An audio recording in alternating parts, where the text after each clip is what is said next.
हाँ, ये भजन सुन रहे हैं आप लोग राघव शास्त्री कोयला एटा वालों की मधुर आवाज में। प्यारा सा भजन। चली रे मन वृंदावन को झांकी करेंगे राधे श्याम।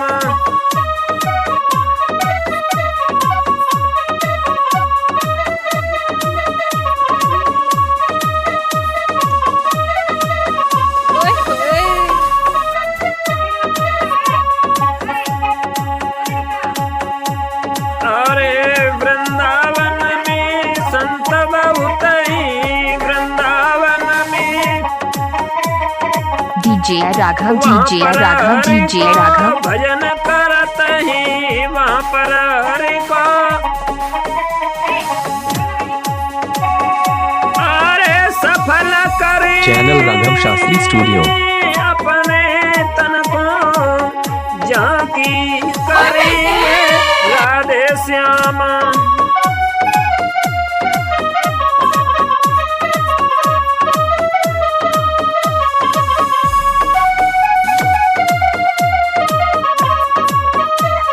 हमारा संपर्क सूत्र 8393954400। चली रे मन वृंदावन को झांकी करेंगे राधे श्यामा।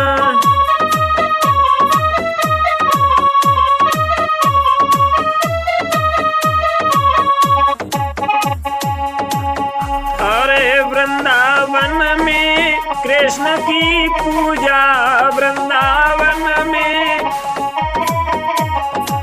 और देव कोई पूजे न दूजा और देव कोई अरे ध्यान धरी अच्छा चरण में झांकी करेंगे राधे श्यामा।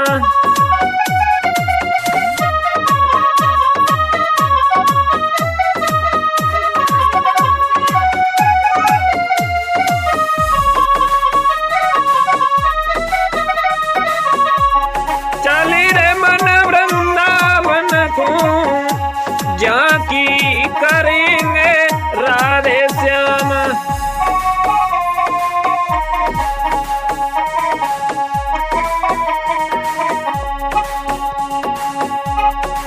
अरे वृंदावन में राधा राधा वृंदावन में और कट जाती जीवन की व्याधा कट जाती।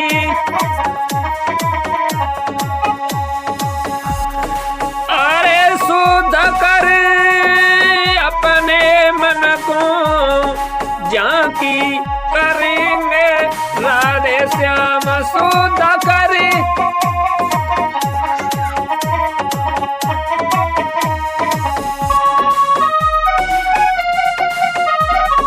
अच्छा